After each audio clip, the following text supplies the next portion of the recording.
Dr. Ramon Talash of Somos, dear friend of mine. And it's wonderful what you guys doing, because I used to pitch here and save games. Now this is about saving lives. Randy mentioned it, and he said it. He cannot say it better than that. This is greater than baseball. We're talking about thousands and millions of people, and I walk around the people that were getting the vaccine, and I see so many smile faces. That's what it is all about. Hope is the name of the game right now, and thank God, yes, thank God for everything, because Yankee Stadium has been provided. Many wonderful games and World Series, but now they're providing opportunities to come here to the people of the Bronx, our people, come here to being vaccinated, and I'm happy. That's why I'm here supporting them. They supported me for so many years. I'm here to support them now. Thank you very much. Well, Randy Levine, I can't thank you enough, and I can't thank you enough on behalf of all New Yorkers. Again, you're right. This is unusual times, but I'll tell you the truth. You really do get to see what people are made of. And when I called you, I knew how unique this request was, and you could have very easily said no, thank you. But you were 100% open, and your entire group has been fantastic to work with. So, Randy Levine, I can't thank you enough. Manager Boone, you had a great season. We'll have a better one. Mariano, your spirit means so much to the people of this state. The love they have for you and your credibility that you are there today and you're saying that this is smart and this is what people should do, I think is going to go a long way. And the words you just used, that you've saved games in that stadium, which is totally true, now you're saving lives. Truer words were never spoken. And there's a sweet poetic irony in that. You are saving lives. And this vaccine does save lives. And that's why it's so important that people know that and people accept it. Because this vaccine can save their life. And your presence today is going to bring that message home to many, many people, because they do trust you and they do respect you. So thank you very much for being part of this today. Governor, can I add? Please, Mr. Levine. To help get people here, what we're going to do, so all you Yankee fans and baseball fans, we're going to have some Yankee, over the next couple of days, some little Yankee trinkets and gifts for people to help incentivize them coming down here. Well, Randy, Yes. I'm coming. Save some for me, Randy. So put them on the side. We got you covered always. Randy Levine, Mariano Rivera, Manager Boone. We'll replace the turf. You can take any of it home. We'll do it. We're good. It's the one thing I'm competent to do on the field is to do the seating. That's all I can do. But Mariano, you should know I've gotten pretty good at hitting a curveball in this job. I'll tell you the truth, because they throw a lot of curveballs in my league. Thank you all very much. God bless you. Thank you very much. I'll see you soon. Thank you. Okay. Oh, that was a treat. And that's an important message. And Yankee Stadium and the Bronx and Mariano Rivera, I hope people hear those words, and I hope they take them to heart. We have maintained a priority focus on hospital workers on the vaccine, or else, if there is another variant, if there is another surge, if the hospital workers are not vaccinated, they will get sick. If the hospital workers get sick, the hospitals will fail. That's why the priority for the hospital workers. Also, nurses, doctors, these are the frontline heroes. Everybody says that. They are more exposed to the COVID vaccine than anyone else. Everybody knows that. And if they ever got the COVID, they would be super spreaders. Everybody knows that. So we prioritized and focused on vaccinating hospital workers. We've made tremendous progress in that. When we started January 18th, we were at 63% of the hospital workers were vaccinated. We then did a push. Every day I talked about it. We went up to 72%. We are now at 75%. That is exactly where we needed to be, and we are there.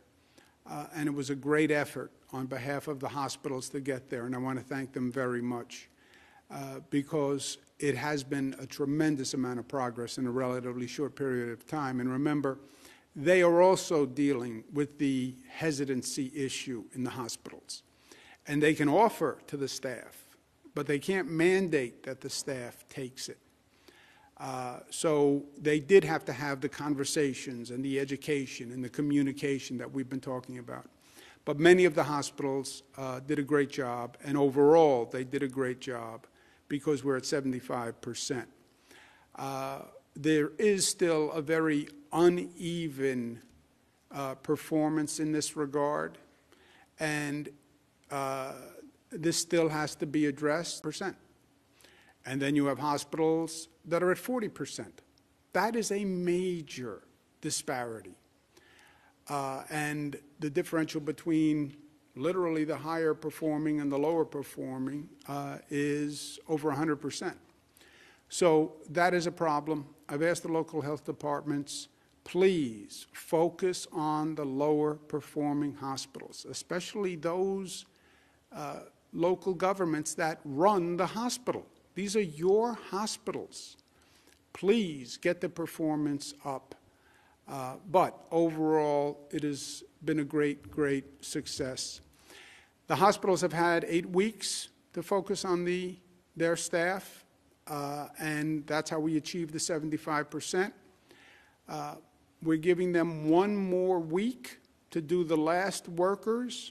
Please go back and appeal to them 1 more time, the people who haven't taken it. Talk to them about the facts. Talk to them about the experience of people who have taken the vaccine. We now have over 2 million New Yorkers who have taken the vaccine. You have a lot of data on possible side effects, et cetera. We're not asking them to go first. They'd be number 2,000,001, right? So please go back and try 1 more time, but 1 more week for this allocation. And then what we're going to do is reallocate the doses that were set aside for the hospital workers. And we will then give that allocation to the local health departments to do people with comorbidities. And that will start February 15th. The hospitals will still get enough doses to do who they have to do and who they've scheduled, and any workers who they can convince to take it. But an allocation above that will be given to the local health departments, and we're going to open it up to people with comorbidities. We do not have a supply that can reach everyone. We understand that. So the prioritization is to reach those people who are most at risk or most essential to this period of time. But February 15th will open it up to people with comorbidities. Comorbidities and age are the major factors in COVID mortality. And just hear this one number. 94% of the people who die from COVID are people with comorbidities or other underlying conditions. 94%. So, why don't we do this group of workers? Why don't we do this group of workers? You do every group in this state when you do people with comorbidities. If you are a carpenter with a comorbidity, if you are a teacher with a comorbidity, if you are a homemaker with a comorbidity, if you're a lawyer with a comorbidity, whoever you are, 94% of the deaths are people with comorbidities. Yes, we had to do hospital staff. Yes, nursing homes. After that, 94% of the deaths, people with comorbidities. And that's why I feel comfortable about this decision. We have 1 week. Local health departments start preparing for it. Think about it. We're working with the CDC to establish the comorbidities list. What is a comorbidity? How do you define it? CDC has guidance on that. We're working with the CDC to clarify some definitions, but we're basically going to follow the CDC guidance. Local health departments have a week. Hospitals, you have 1 more week to get your hospital staff to accept the vaccine, and then we'll focus on the comorbidities. Questions of the use of the second dose as the first dose. That is a federal decision. The state does not make that decision. The federal government controls the allocation. We get a first dose allocation, we get a second dose allocation. When we get it from the federal government, they say use the first dose for the first dose and the second dose for the second dose. That's why there's a first dose allocation, and that's why there's a second dose allocation. The FDA has spoken specifically to this. At this time, suggesting changes to the FDA-authorized dosing or schedules of these vaccines is premature and not rooted solidly in available evidence. Not rooted solidly in the available evidence. Without appropriate data supporting such changes in vaccine administration, we run a significant risk of placing public health at risk, undermining the historic vaccination efforts to protect the population. So their federal position is clear. This is the Biden administration. We work very closely with them, and they are a very respected group of public health officials. CDC, the second dose should be administered as close to the recommended interval as possible. CDC continues to recommend that people get their second dose as close to the recommended interval as possible. So the federal position is clear. Use the first dose for the first dose. Use the second dose for the second dose. I have spoken to them about using a percentage of the second dose for the first dose. It's complicated, but I think it could be done. The federal government is not there at this point. They have not approved it. But if they do approve it, then New York is ready, willing, and able to do it. But it's a federal decision. Johnson & Johnson filed for an emergency use authorization. This is a big deal. The meeting is going to be in a couple of weeks. But if they approve Johnson & Johnson, it's a game changer. It's a single dose, not 2 dosages, which makes a phenomenal logistical difference. And it does not require the cold storage chain that Pfizer requires. Pfizer requires significant cold storage that most facilities don't have. Hospitals do have the cold storage capacity for Pfizer. So we're using regional hospitals to keep the Pfizer vaccine. Many local health departments then have to go to that hospital to pick up the vaccine because they can't store it. Johnson & Johnson, that's not the case. It's basically normal refrigeration equipment. So single dose plus no cold storage chain, that is a very big deal. They're talking about a possibility of 100 million doses by June. That would be a huge deal. So fingers crossed, but this would be a massive supply differential. To remind local governments, we have to have a police reform plan in place on April 1. I understand that dealing with public safety is not an easy issue. I get it.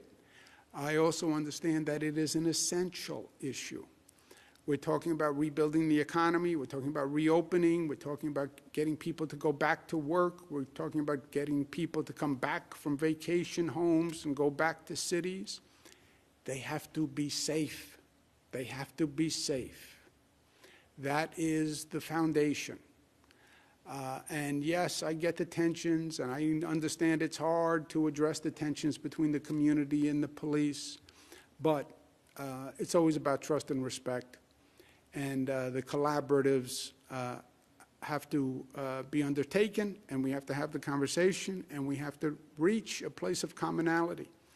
And that's 55 days away. Local governments that don't have a passed public safety reform plan passed by the legislative body, signed by their chief executive, they will not be eligible for state funding. And if they receive state funding, there would be a monitor that would be put in place. So 55 days, please, let's get this done. Variants of interest, another new term, goes in the new COVID dictionary with hesitancy. Variants of interest. We've identified 15 new variants of interest cases, 59 total UK strains in New York now. That number is up. The UK strain is reportedly up to 70% more transmittable. That is a frightening thought. So we're watching it closely. CDC is watching it. Other countries are watching it. But we do now have 59 cases. This is where they are. It's all throughout the state, and it is something that we are watching. All those numbers are now on the way down. All those numbers are on the way down. Well, what could change it? A variant strain could change it. A variant strain that is more infectious, more transmittable, or more lethal, or a variant strain that is resistant to the vaccine. Those could all be game changers. So we deal with the here and now. We deal with the facts that we have now. We deal with the reality that we face now. But we're aware of new possible threats in the future. If those new possible threats actualize, we will respond to them accordingly, as we have all through this. Mariano Rivera, you don't know what the pitcher is going to throw.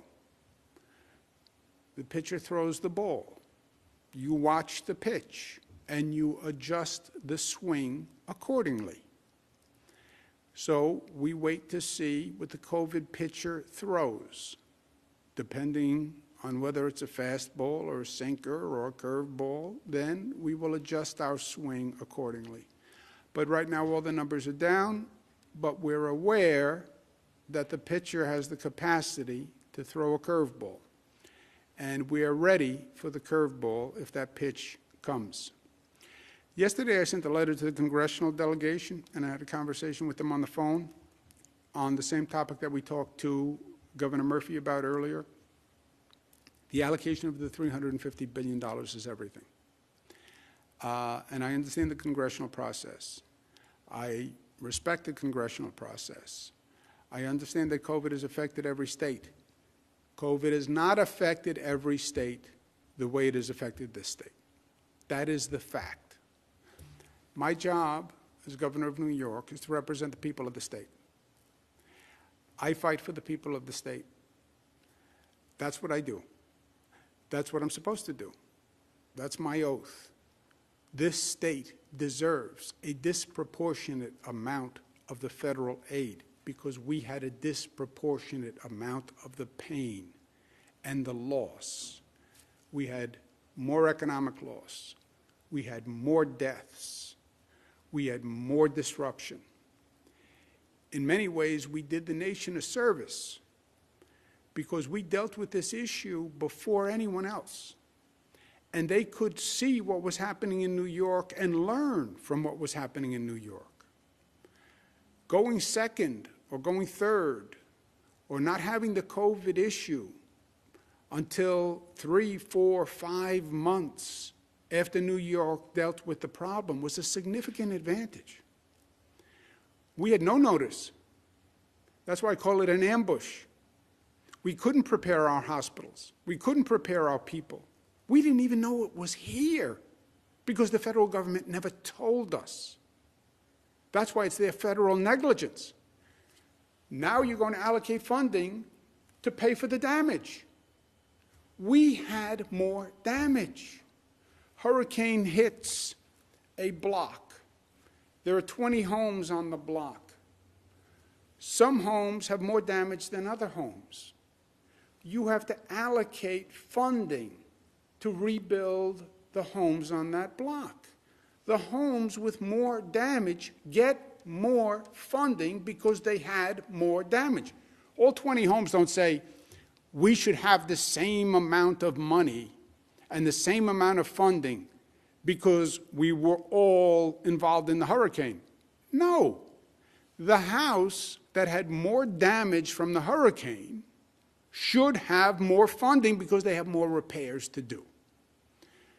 No house was more damaged than the house of the state of New York. That is a fact and an inarguable fact. So put the politics aside and deal with the COVID facts. It's called the COVID relief bill. COVID relief. Provide the relief that COVID caused. That's our point. Last point, Super Bowl weekend. Yay, let's have a party. Let's have a party, but let's celebrate smart, right? We just went through the holiday surge. Celebrate, but celebrate smart. Super Bowl, celebrate smart. And the Bills aren't even in the Super Bowl this year. So TV works fine. We are New York tough, smart, united, disciplined, loving. Let's take some questions. Operator?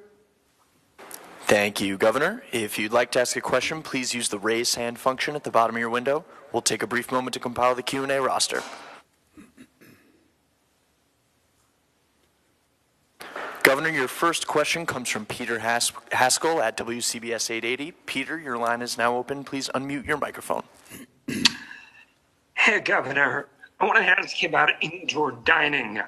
I get that Valentine's Day is the start, but a lot of couples prefer not to go out on a school night. Would you consider changing that to Friday or Saturday?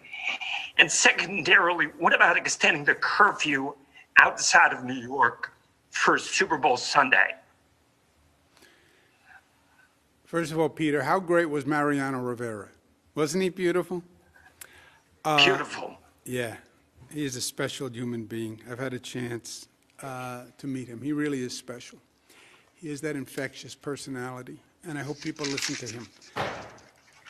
First of all, true romantics honor Valentine's Day as Valentine's Day. A true romantic, Peter, says, yes, it's a school night, but Valentine's Day is Valentine's Day. Would I consider opening the restaurants early? We follow the data, we follow the facts. So let's talk on Monday, okay? And let's see what the numbers look like on Monday. And then we can talk about Friday on Monday when we see the facts. I get the point. I've talked to the restaurants about it. They are eager to do indoor dining. I get the point about Friday, Saturday.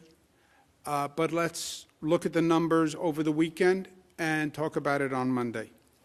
But I do hear you, and I do get the point. And look, I want to reopen as much as anybody wants to reopen anything.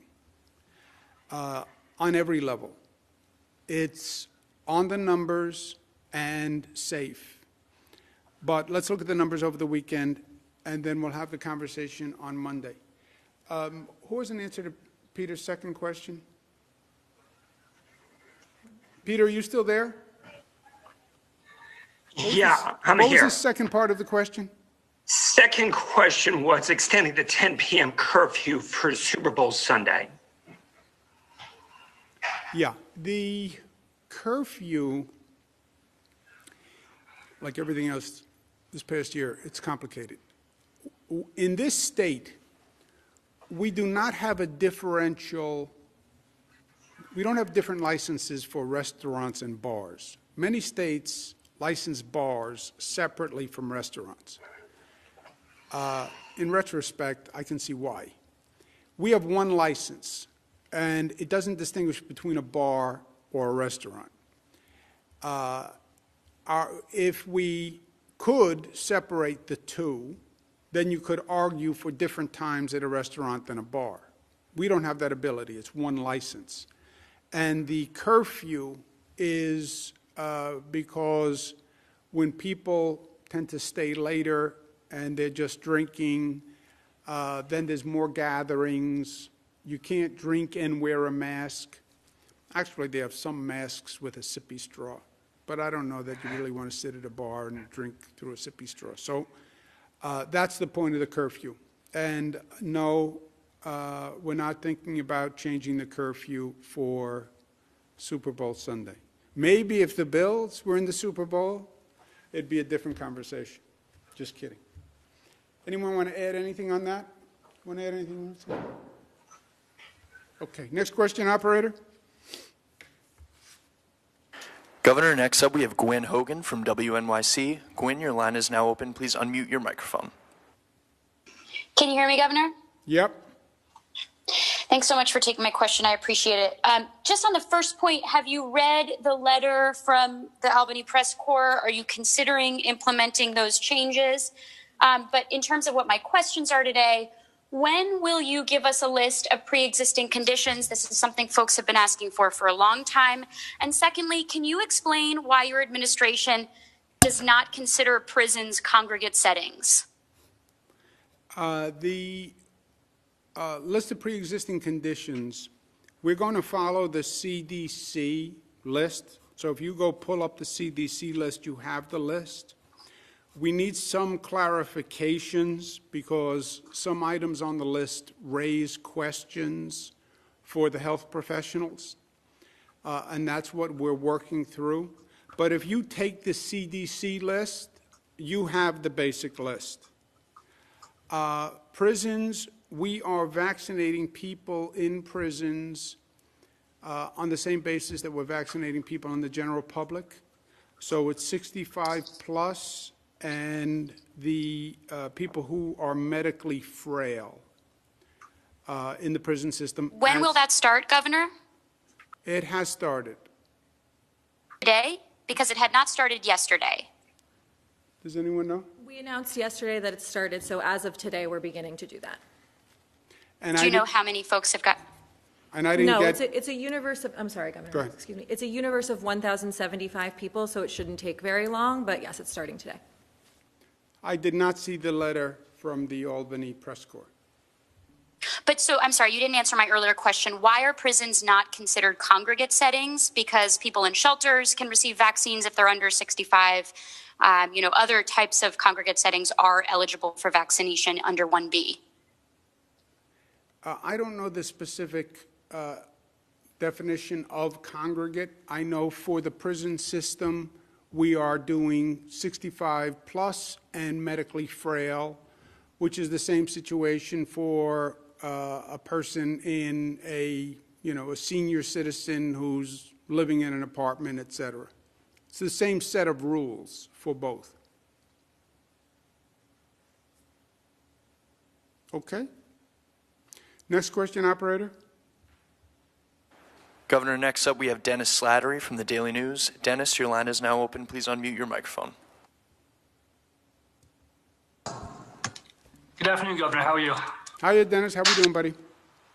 Doing okay. I just had a quick question about, so today, you're appearing with Governor Murphy. You guys are talking about SALT and other items that impact the budget. One thing I was curious about, though, Jersey joined a lawsuit that's going to the Supreme Court that would impact the commuter tax, and it could, decide the fate of about $1 billion in income tax revenue.